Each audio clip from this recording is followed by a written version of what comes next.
7 News was first on scene today as authorities conducted another search at the Manassas Park home of a missing woman.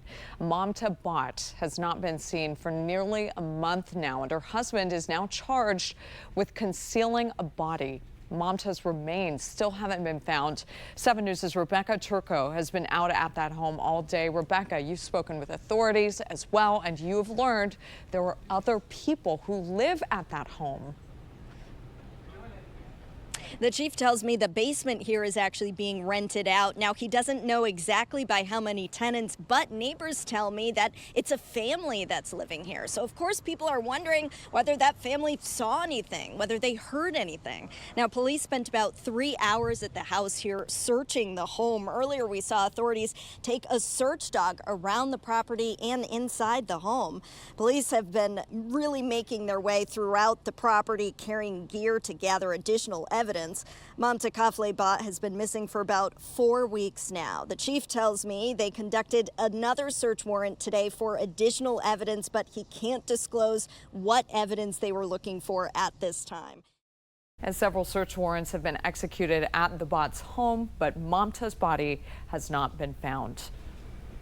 Prosecutors, though, are apparently convinced Naresh Bhatt did kill his wife, but he still only faces that single charge of concealing a body.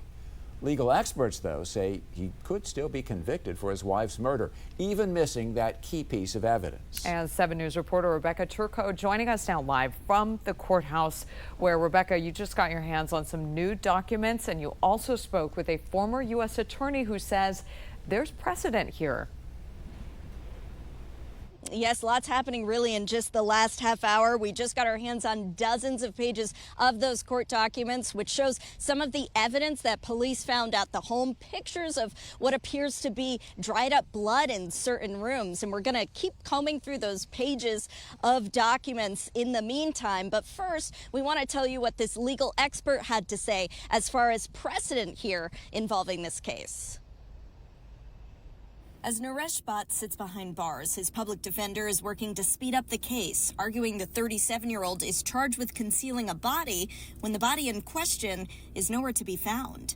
I don't think that's necessarily a winning formula for them. John Fishwick is a former U.S. attorney for the Western District of Virginia. Clearly, the strategy is to go fast, to waive their rights, to say no body has been found, so we want to go to trial now. But John says prosecutors don't need a body to convict if they've got enough evidence, though he says those cases usually don't go to trial. They're often really a placeholder charge. It's a charge I think they can win and get a conviction for, but they're investigating the much bigger case, and that is, did he murder his wife? He says there's also precedent for murder convictions without a body. Mamta Bhatt has been missing for 4 weeks now. Police have searched the family home on multiple occasions, gathering evidence as they also try to find her. The search warrant filed in court this week shows police requested a DNA sample from Naresh last Wednesday night after finding suspected trace fibers of blood spatter in the house. Authorities took him into custody the next morning. In court, prosecutors have pointed to cleaned up blood in the master bedroom and bathroom, saying Naresh bought a pack of 3 knives around the time Mamta disappeared, but police only recovered 1 from the home. They're obviously looking very hard to try to find her body, but they're also simultaneously collecting as much forensic evidence so that they can make a final decision whether they're going to go forward with a murder prosecution or not. As we continue to learn more about the disappearance of Mamta Bhatt, and as we follow the case against her husband, 7 News has learned that South Asian Americans are disproportionately impacted by relationship violence. That's according to the National Library of Medicine. Now, according to a study, out of 132 South Asian participants surveyed, 47% reported abuse by an intimate partner. Now, since Mamta Bhatt's disappearance, her story has made an impact on so many people, with the community gathering to support each other and her family visiting from Nepal. Well, now a local nonprofit is working to get the word out about the help they provide to those living with domestic violence. Mamta's story has touched so many people, so much so that the head of the board is bringing it up in her speech tonight, letting people know help is out there, that there's hope. As police continue investigating Mamta Bhatt's disappearance and where she may be some 7 weeks later, Prosecutors have said there was a history of domestic abuse in the home. Mamta's story has actually broken our hearts. Priya Kulkarni heads the executive board for Ashiana, a nonprofit focused on addressing the social services needs for the local South Asian community, including safety planning for domestic violence survivors from people who speak the language and understand the culture. I just wish she knew about our organization or one of her friends had heard about our organization, because we may have been able to, step in and help her in some way. Priya says Ashiana acts as a cultural bridge, helping clients access the different social services available and helping the county provide those services in a more culturally relevant way. We sort of have to lay the groundwork and tell clients, these are the resources that you have available. This is what we can help you with.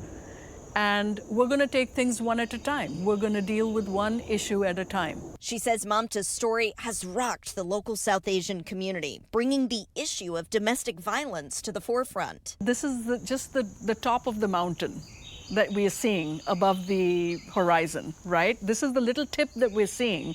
There's a huge problem underneath that is still hidden. And the number of calls that we get to our toll-free helpline are just a fraction of people who actually need the help.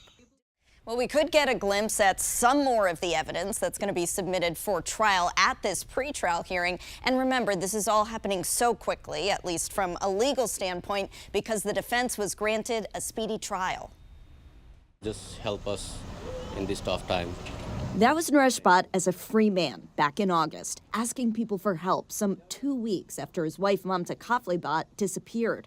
A week later, police searched his home and took him away in handcuffs. Naresh is accused of killing Mamta, but officially charged with concealing her body, which still hasn't been found after numerous searches.